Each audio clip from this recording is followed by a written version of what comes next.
नमस्कार मित्रांनो, स्वागत आहे आपलं हिंदुत्व चॅनलवरती. तर नवीन असाल तर सबस्क्राईब करा आणि लाईक करा आणि शेअर करा.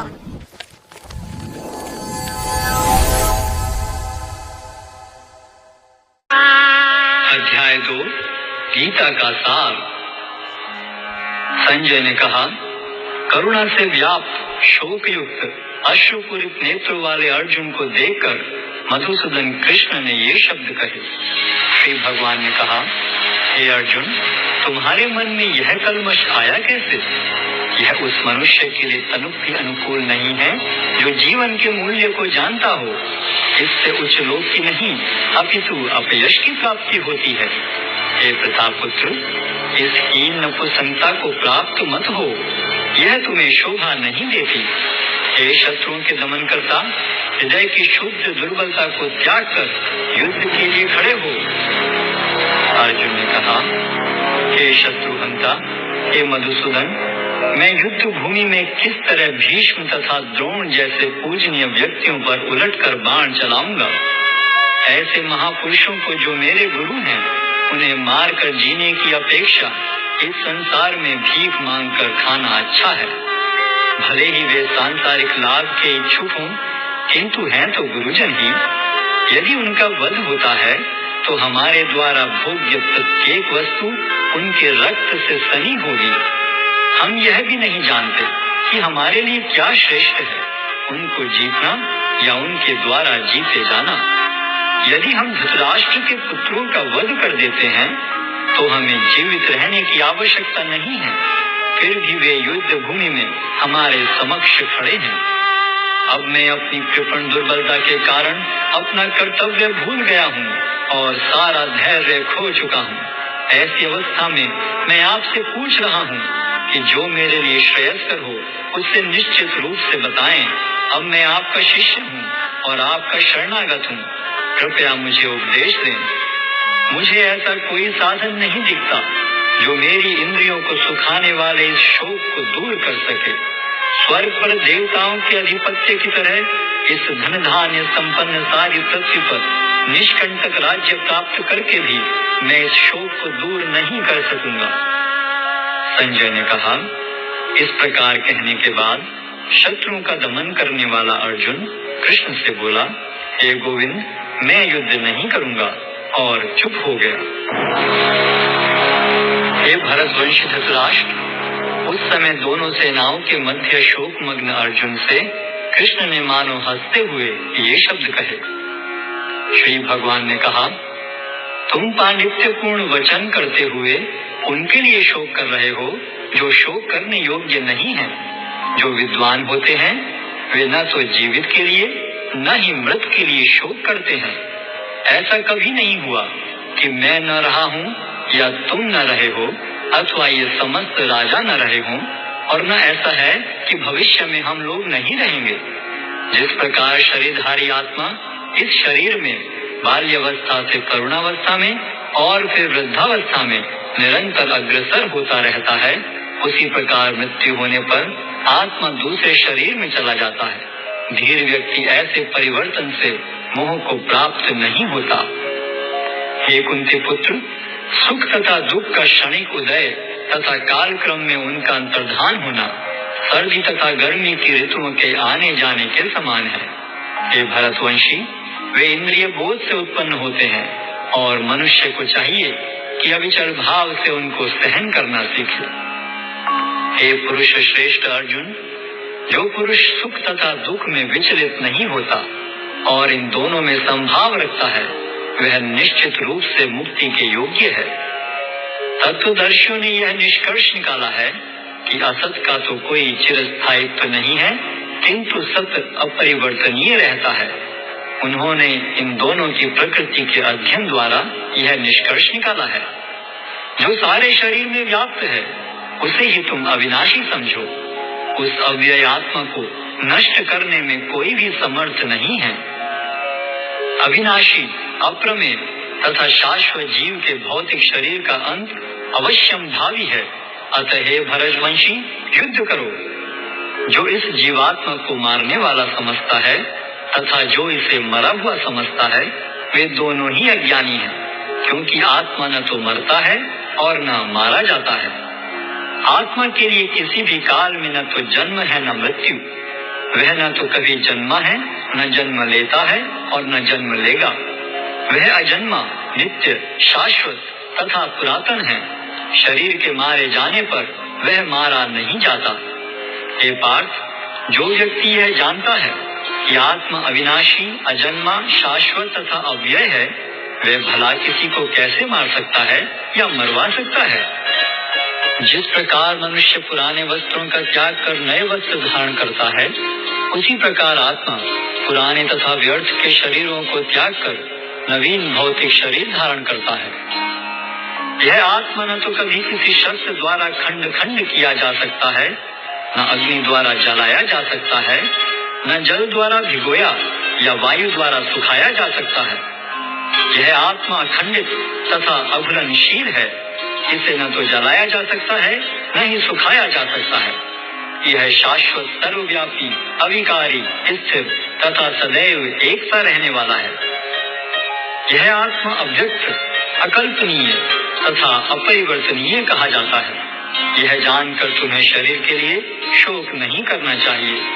किंतु यदि तुम यह सोचते हो कि आत्मा अथवा जीवन का लक्षण सदा जन्म लेता है तथा सदा मरता है, तो भी हे महाबाहु, तुम्हारे शोक करने का कोई कारण नहीं है।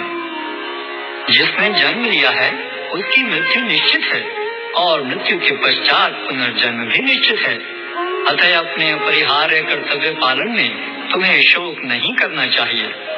सारे जीव प्रारंभ में अव्यक्त रहते हैं, मध्य अवस्था में व्यक्त होते हैं और विनष्ट होने पर पुनः अव्यक्त हो जाते हैं। अतः शोक करने की क्या आवश्यकता है। कोई आत्मा को आश्चर्य से देखता है, कोई इसे आश्चर्य की तरह बताता है तथा कोई इसे आश्चर्य की तरह सुनता है, किंतु कोई कोई इसके विषय में सुनकर भी कुछ नहीं समझ पाते। हे भरतवंशी, शरीर में रहने वाले का कभी भी वध नहीं किया जा सकता। अतः तुम्हें किसी भी जीव के लिए शोक करने की आवश्यकता नहीं है। क्षत्रिय होने के नाते अपने विशिष्ट धर्म का विचार करते हुए तुम्हें जानना चाहिए कि धर्म के लिए युद्ध करने से बढ़कर तुम्हारे लिए अन्य कोई कार्य नहीं है। अतः तुम्हें संकोच करने की कोई आवश्यकता नहीं है। हे पार्थ, वे क्षत्रिय सुखी हैं जिन्हें ऐसे युद्ध के अवसर अपने आप प्राप्त होते हैं, जिससे उनके लिए स्वर्ग लोक के द्वार खुल जाते हैं। किंतु यदि तुम युद्ध करने के स्वधर्म को संपन्न नहीं करते, तो तुम्हें निश्चित रूप से अपने कर्तव्य की उपेक्षा करने का पाप लगेगा और तुम योद्धा के रूप में भी अपना यश खो दोगे। लोग सदैव तुम्हारे अपयश का वर्णन करेंगे और सम्मानित व्यक्ति के लिए अपयश तो मृत्यु से भी बढ़कर है। जिन जिन महान योद्धाओं ने तुम्हारे नाम तथा यश को सम्मान दिया है, वे सोचेंगे कि तुमने डर के मारे युद्ध भूमि छोड़ दी है और इस तरह वे तुम्हें तुच्छ मानेंगे। तुम्हारे शत्रु अनेक प्रकार के कटु शब्दों से तुम्हारा वर्णन करेंगे और तुम्हारी सामर्थ्य का उपहास करेंगे। तुम्हारे लिए इससे दुखदाई और क्या हो सकता है। हे कुंती पुत्र, तुम यदि युद्ध में मारे जाओगे तो स्वर्ग प्राप्त करोगे, या यदि तुम जीत जाओगे तो पृथ्वी के साम्राज्य का भोग करोगे। अतः दृढ़ संकल्प करके खड़े हो और युद्ध करो। तुम सुख या दुख, हानि या लाभ, विजय या पराजय का विचार किए बिना युद्ध के लिए युद्ध करो। ऐसा करने पर तुम्हें कोई पाप नहीं लगेगा। यहाँ मैंने वैश्लेषिक अध्ययन द्वारा इस ज्ञान का वर्णन किया है। अब निष्काम भाव से कर्म करना बता रहा हूँ, उसे सुनो। हे प्रतापपुत्र, तुम यदि ऐसे ज्ञान से कर्म करोगे तो तुम कर्मों के बंधन से अपने को मुक्त कर सकते हो। इस प्रयास में न तो हानि होती है न ही ह्रास, अपितु इस पथ पर की गई अल्प प्रगति भी महान भय से रक्षा कर सकती है। जो इस मार्ग पर चलते हैं वे प्रयोजन में दृढ़ रहते हैं और उनका लक्ष्य भी एक होता है। हे कुरुनंदन, जो दृढ़ प्रतिज्ञ नहीं है उनकी बुद्धि अनेक शाखाओं में विभक्त रहती है। अल्पज्ञानी मनुष्य वेदों के उन अलंकारिक शब्दों के प्रति अत्यधिक आसक्त रहते हैं जो स्वर्ग की प्राप्ति, अच्छे जन्म, शक्ति इत्यादि के लिए विविध सकाम कर्म करने की संस्तुति करते हैं।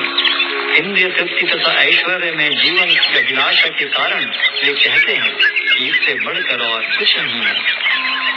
जो लोग इंद्रिय भोग तथा भौतिक ऐश्वर्य के प्रति अत्यधिक आसक्त होने से ऐसी वस्तुओं से मोहग्रस्त हो जाते हैं, उनके मनों में भगवान के प्रति भक्ति का दृढ़ निश्चय नहीं होता। वेदों में मुख्यतः प्रकृति के तीनों गुणों का वर्णन हुआ है। हे अर्जुन, इन तीनों गुणों से ऊपर उठ समस्त द्वैतों और लाभ तथा सुरक्षा की सारी चिंताओं से मुक्त होकर आत्मपरायण बनो। एक छोटे से कूप का सारा कार्य एक विशाल जलाशय से तुरंत पूरा हो जाता है। इसी प्रकार वेदों के आंतरिक तात्पर्य जानने वाले को उनके सारे प्रयोजन सिद्ध हो जाते हैं। तुम्हें अपना कर्म करने का अधिकार है, किंतु कर्म के फलों के तुम अधिकारी नहीं हो। तुम न तो कभी अपने आप को अपने कर्मों के फलों का कारण मानो, न ही कर्म न करने में कभी आसक्त हो। हे अर्जुन, जय अथवा पराजय की समस्त आसक्ति त्याग कर समभाव से अपना कर्म करो। ऐसी समता योग कहलाती है। हे धनंजय, भक्ति के द्वारा समस्त गर्हित कर्मों से दूर रहो और उसी भाव से भगवान की शरण ग्रहण करो। जो व्यक्ति अपने सकाम कर्म फलों को भोगना चाहते हैं, वे कृपण हैं।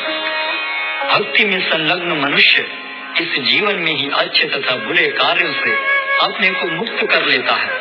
अतः योग के लिए प्रयत्न करो, क्योंकि सारा कार्य कौशल यही है। इस तरह भगवत भक्ति में लगे रहकर बड़े बड़े ऋषि मुनि अथवा भक्तगण अपने आप को इस भौतिक संसार में कर्म के फलों से मुक्त कर लेते हैं। इस प्रकार वे जन्म मृत्यु के चक्र से छूट जाते हैं और भगवान के पास जाकर उस अवस्था को प्राप्त करते हैं जो समस्त दुखों से परे है। जब तुम्हारी बुद्धि मोह रूपी सघन वन को पार कर जाएगी, तो तुम सुने हुए तथा सुनने योग्य सब के प्रति अन्य मनस्क हो जाओगे।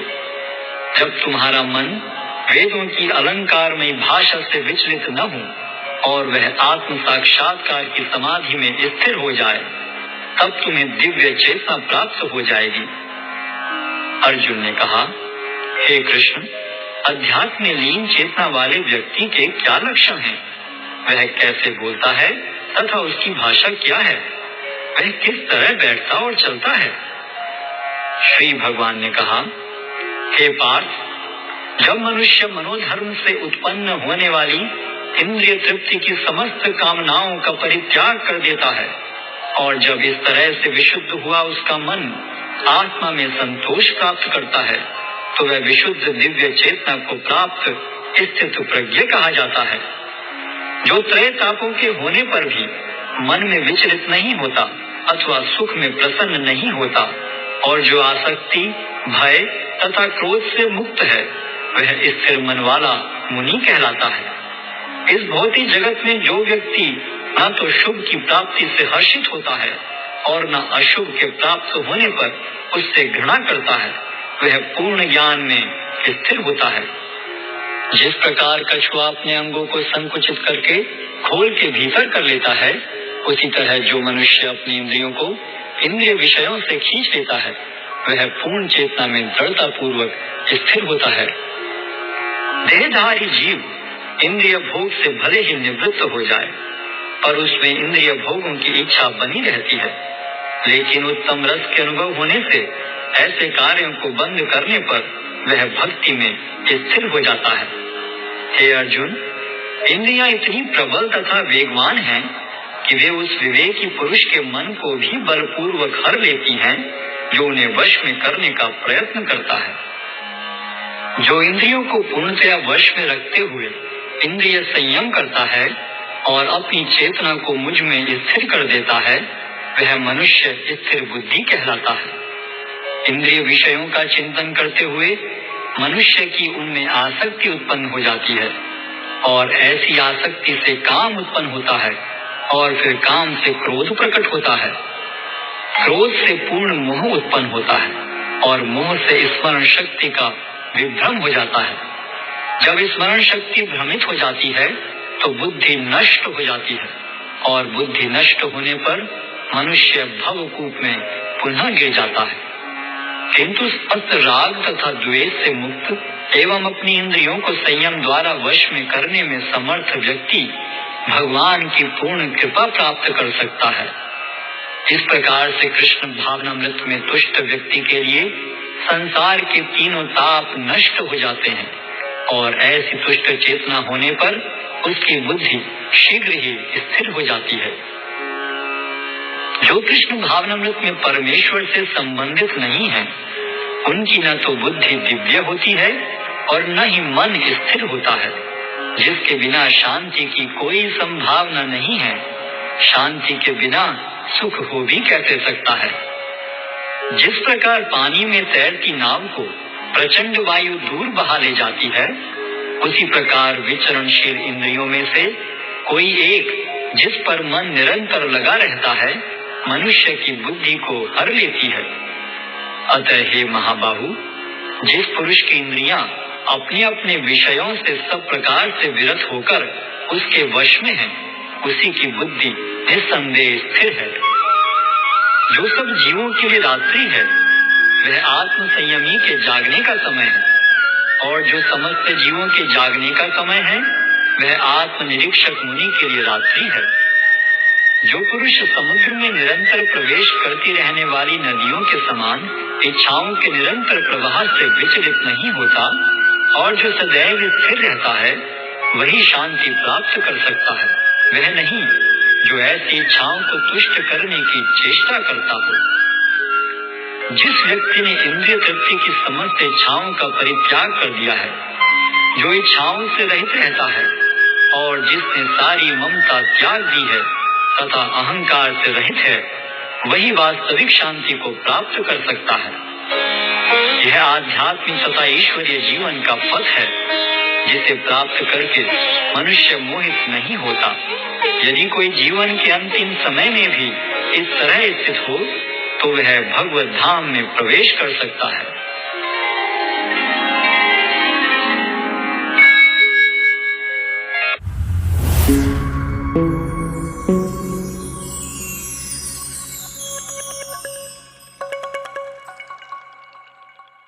नमस्कार मित्रांनो, स्वागत आहे आपलं हिंदुत्व चॅनलवरती. तर नवीन असाल तर सबस्क्राईब करा आणि लाईक करा आणि शेअर करा.